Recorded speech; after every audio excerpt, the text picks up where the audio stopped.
¿Por qué Putin no debió invadir Ucrania?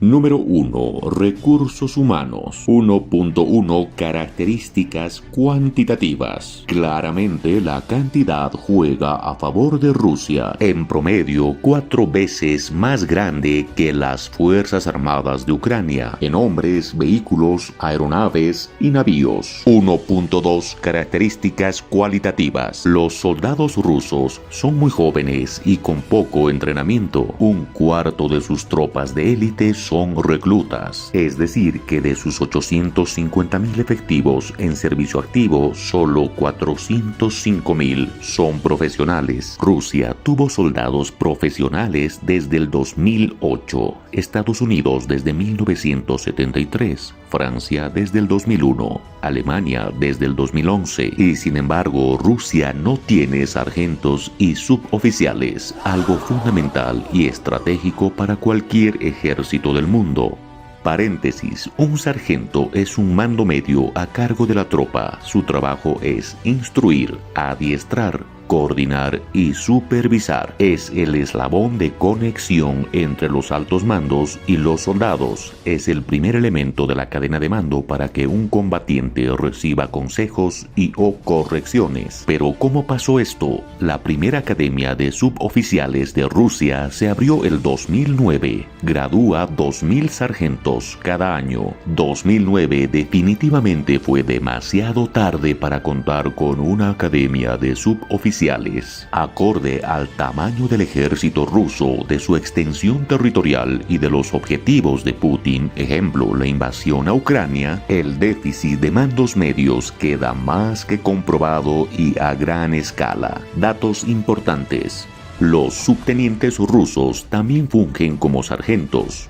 Cada oficial en la OTAN cuenta con el apoyo de 2 a 3 sargentos. Los sargentos rusos se forman 2 años. A falta de estos, soldados con 1 año de experiencia toman el mando de tropa. Un sargento de la OTAN acumula en promedio 5 años entre formación y experiencia para estar al mando de tropa. Un soldado profesional ruso cumple su contrato y se retira. Rara vez permanecen más de 4 años. Un sargento de la OTAN sirve en promedio entre 15 a 20 años. Un piloto ruso debe acumular 100 horas de vuelo para entrar en combate. Un piloto de la OTAN debe acumular 200 horas de vuelo para entrar en combate. El otro problema que tienen las Fuerzas Armadas de Rusia es el acoso, el trato degradante que en América Latina se conoce como bullying. En ruso se dice didovshchina y es tan frecuente entre los soldados que desincentiva el enrolamiento de los jóvenes en la milicia. Muchos han sido los incidentes de acoso y trato degradante. En octubre del 2009, un soldado ruso mató a tiros a 8 de sus compañeros en un cuartel de Siberia. Harto del acoso. Este no es el único caso que ha empañado la vida militar en Rusia. Por esta razón, solo el 1% de los reclutas decide seguir la carrera militar. Pero ¿cuánto ha influido esta falla estructural en los recursos humanos militares de Rusia en su invasión a Ucrania? Primero, la guerra relámpago que Putin prometió duraría días no resultó tan relámpago. Segundo, a principios de abril del 2022, el colosal ejército ruso fracasa en su intento de tomar la capital ucraniana Kiev, sufriendo así su primer gran revés militar. Tercero, cuando los primeros 90 días de invasión aún no se cumplían, Rusia ya tenía más bajas de las que Estados Unidos tuvo en 20 años de guerra con Afganistán. Te toca juzgar a ti si era importante contar con suboficiales y sargentos. 2. Alianzas estratégicas. Si vas a comenzar una guerra, asegúrate de que los más fuertes estén de tu lado. Desde el inicio de la guerra, Rusia contó con el apoyo de Bielorrusia. Pero, ¿quién es Bielorrusia? Conocida como la última dictadura de Europa, gobernada por Alexander Lukashenko desde 1994, posee frontera con Rusia y con Ucrania. Una parte de la invasión se hizo a través de territorio bielorruso, carece de salida al mar y su ejército ocupa el puesto número 50 según el ranking de Global Firepower 2021. también contó con el apoyo de Chechenia, la cual no se puede considerar un aliado de Putin, ya que es una república miembro de Rusia. Por cierto, cada mercenario checheno que combatió en Ucrania cobró 3.000 euros al mes. Un soldado profesional ruso gana entre 500 y 600 euros y un recluta ruso 21 euros al mes. Por su parte, Ucrania contó con el respaldo de Estados Unidos, prácticamente de la Unión Europea y tácticamente de la OTAN, es decir, de la primera economía del mundo, del mayor bloque comercial del mundo y de la alianza militar más extensa del planeta. Si al inicio de la guerra la resistencia civil representó un verdadero dolor de cabeza para las tropas rusas, el apoyo que después llegaría a Ucrania principalmente en materia económica y tecnológico-militar derivarían en una verdadera pesadilla para Vladimir Putin. Dadas las ventajas cuantitativas y cualitativas de las fuerzas rusas sobre las ucranianas, el Kremlin esperaba una guerra corta y escasas bajas en sus filas. Pues bien, el envío de armas por parte de Occidente terminó generando exactamente lo contrario. Una guerra más larga y desgastante de lo que había previsto el gobierno ruso y miles de bajas al interior de sus fuerzas armadas en poco tiempo. Armas occidentales como los misiles antitanques Javelines, como los misiles antiaéreos Stinger o los misiles tácticos HIMARS con 80 kilómetros de alcance efectivo, fortalecieron aún más las capacidades del ejército ucraniano, el cual después de la guerra de Crimea ya se había preocupado de hacer importantes mejoras. Por supuesto, esto no eliminó las bajas previsibles en el bando ucraniano, pero le permitió a este infligir mayor cantidad de daños en las fuerzas de su enemigo. Es así que la primera etapa de la guerra trajo consigo miles de soldados rusos caídos, cientos de aviones y helicópteros derribados, cientos de tanques inutilizados y una decena de navíos hundidos, incluyendo el buque insignia Moskva, cuyo blindaje sufrió menos daños que el orgullo de Vladimir Putin al enterarse de semejante pérdida. Cabe mencionar que los golpes a Rusia no solo fueron militares, también recibió golpes comerciales. Estados Unidos y la Unión Europea concentraron esfuerzos para aprobar sanciones económicas en contra de Rusia a causa de su invasión a Ucrania. Dichas sanciones, que en un inicio habían causado hilaridad en Vladimir Putin, terminaron borrándole la sonrisa a él y a su gobierno cuando cientos de empresas abandonaron su país. 48 grandes empresas del sector de la defensa, entre ellas Tactical Missiles Corporation, un conglomerado de defensa ruso propiedad del Estado, cuyo armamento está siendo utilizado en Ucrania. El Reino Unido también ha anunciado nuevas sanciones contra Moscú para cortar industrias vitales que alimentan la maquinaria bélica de Putin, según dice el Ministerio de Defensa en un tuit.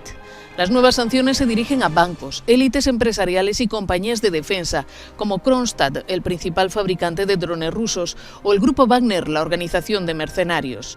El G7 y la UE buscan impedir que el Banco Central ruso utilice sus reservas, incluidas las de oro, para financiar la guerra. Grandes compañías como Coca-Cola, Renault, Starbucks, McDonald's, IBM cerraron sus operaciones y otras tantas suspendieron sus actividades. También se expulsó a bancos rusos del sistema SWIFT, golpeando así su sistema financiero, entre tantas otras sanciones que dejaron a ese país aislado del mundo y con un futuro incierto. Ante tal situación, el expresidente y mano derecha de Putin, Dmitry Medvedev, tildó a Ucrania y a sus aliados de malnacidos y degenerados. A principios de marzo del 2022, la indignación se hacía presente entre las autoridades civiles y militares de Suecia a causa de 4 aviones de combate rusos que habían violado la soberanía sueca, ingresando al espacio aéreo de su isla Gotland, una clara señal de hostilidad y amenaza por parte del gobierno ruso. Finalmente, este y otros incidentes junto a la invasión de Ucrania terminó causando la adhesión de Suecia y Finlandia a la OTAN, precisamente la alianza militar presidida por Estados Unidos que Rusia no quería tener cerca de sus fronteras. Para julio del 2022, ambos países nórdicos ya eran parte de la alianza y con ello la OTAN lograba presencia y control sobre el mar Báltico. Es preciso recordar que Finlandia tiene frontera con Rusia. Entonces, ¿las alianzas fueron mejor gestionadas por el gobierno de Kiev o por el gobierno de Moscú? Haciendo un balance de lo que le aportó Bielorrusia y Chechenia al gobierno ruso y lo que significó la ayuda de Estados Unidos, de la Unión Europea y de la OTAN a Ucrania, es evidente que este segundo gestionó mejor sus aliados. 3. Logística. En los primeros días de invasión, muchos medios de comunicación reflejaron con mayor o menor verdad una realidad en el campo de batalla. Las Fuerzas Armadas de Rusia enfrentaron escasez de comida y de combustible. Por un lado, lamentables denuncias de comida caducada entregada a las tropas de Putin, y por el otro lado, un video casero grabado por un ciudadano ucraniano que quedaría para la posteridad, donde se podía evidenciar tanques rusos varados sin diésel en una carretera de Ucrania. Más allá de las medidas correctivas para subsanar tamaño error, queda demostrado que la logística militar rusa no era impecable al momento de comenzar la invasión. 4. Grado de interdependencia. Es la dependencia recíproca entre dos o más estados. Se da principalmente en materia comercial. Ahora bien, es evidente la interdependencia entre Rusia y la Unión Europea por la venta de energía. En 2021, Rusia ingresó por venta de carbón a la Unión Europea cerca de 5.600 millones, 18.000 millones por venta de gas y 75.000 millones por venta de petróleo. Es decir, el 40% del gas y el 27% del petróleo que consume la Unión Europea proviene de Rusia. Esta venta de energéticos le sirvió a Putin prácticamente para chantajear a los países de Europa. Sin embargo, un chantaje no funciona cuando el que chantajea también puede salir perjudicado. En realidad, la Unión Europea necesita tanto del gas y petróleo rusos como Rusia necesita los millones que le generan esas ventas. Además, sería absurdo que un país que acaba de iniciar una guerra se dé el lujo de mermar sus ingresos en ese momento. Al contrario, es cuando más los necesita. Es así que el chantaje de Putin no resultó tan eficaz, más bien causó que la Unión Europea buscara alternativas para dejar de depender de ese gas y petróleo. Alternativas que contemplaron desde energías verdes hasta energía nuclear. Significa que en cuanto la Unión Europea resuelva su demanda energética y deje de depender de Rusia, solo este último saldrá perjudicado. Haciendo un balance y análisis a largo plazo, fue una mala jugada por parte del Kremlin. 5. Industria y tecnología. Todo aquel que estudie seriamente comercio internacional podrá comprobar que el libre mercado está estrechamente relacionado con el crecimiento económico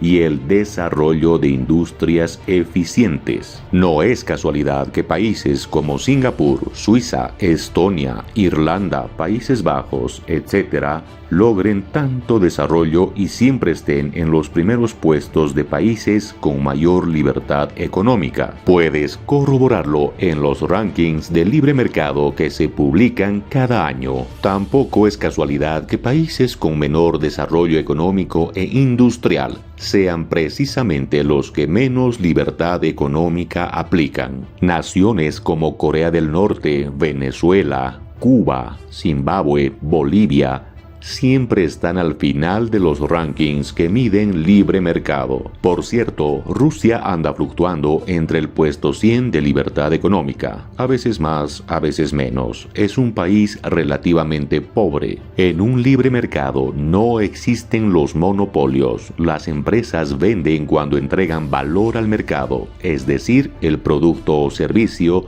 debe ser de calidad y con innovación, o el cliente no compra. La mejor empresa se queda con la mayor cantidad de ventas. La empresa que deja de entregar calidad e innovación simplemente desaparece. En un sistema intervencionista con empresas estatales, la corrupción y los monopolios se hacen frecuentes, y cuando una empresa goza de un monopolio, deja de ser eficiente. Si soy el único que puede ofrecer un producto o servicio, ¿para qué me preocupo en innovar? De todas formas, el cliente está obligado a comprarme, ¿cierto? Ya que no tiene otra alternativa. Cuando una empresa estatal quiebra por ser ineficiente, papá gobierno la rescata con dinero para evitar su cierre. Pero ¿para qué hicimos toda esta introducción? Para explicar las capacidades de la industria tecnológico-militar de Rusia. Todas las empresas que producen armamento ruso son estatales, es decir, que gozan de monopolios en sus distintos rubros. En Estados Unidos, por ejemplo, empresas privadas como Boeing, Airbus, Lockheed Martin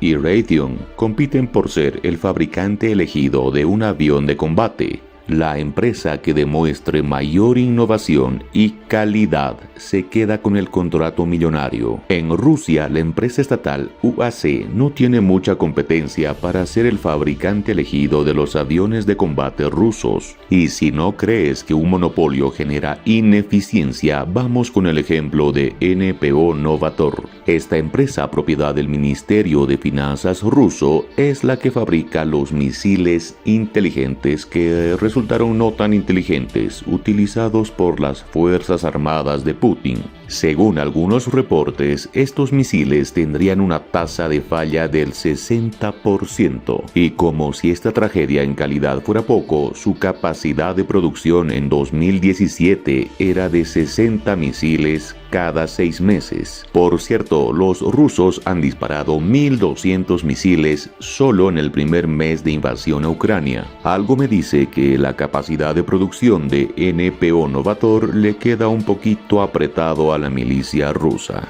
Paréntesis, cuando los cazas rusos se quedaron sin bombas inteligentes, tuvieron que usar bombas convencionales, las cuales son aún más imprecisas, por eso terminaron destruyendo hospitales infantiles y blancos civiles sin ningún valor táctico, acción que configura el delito de crímenes de guerra. Además, puso a los cazas rusos a baja altura, es decir, al alcance de los misiles antiaéreos Stinger que Occidente envió a Ucrania. Es así que Rusia no ha podido dominar el espacio aéreo ucraniano y ha perdido cientos de sus aeronaves militares. Es cierto que con el sistema que usa Estados Unidos las armas resultan muy caras. Claro ejemplo es el avión de combate F-35 que fabrica Lockheed Martin, el más moderno, pero también el más costoso de la historia. Sin embargo, en materia militar siempre será preferible pagar sobreprecio por un arma que funciona que comprar a buen precio un arma con 60% de error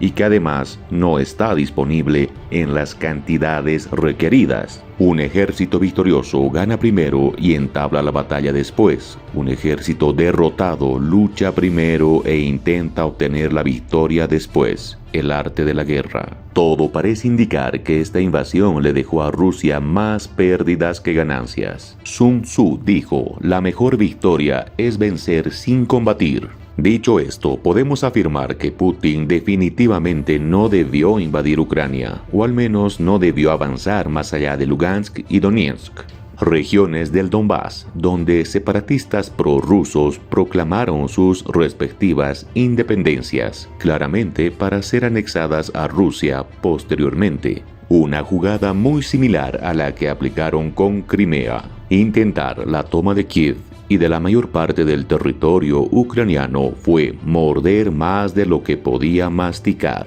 Al parecer, el régimen dictatorial de Rusia y el carácter totalitario de Vladimir Putin impidieron que sus asesores le advirtieran a tiempo de estas graves deficiencias. Por favor, cuéntanos en los comentarios, después de conocer estas debilidades, ¿consideras estratégicamente correcto la invasión a Ucrania por parte de Rusia? En lugar de Vladimir Putin, ¿habrías hecho lo mismo?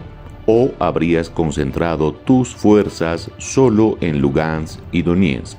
Apóyanos con un like y suscríbete para más contenidos como este.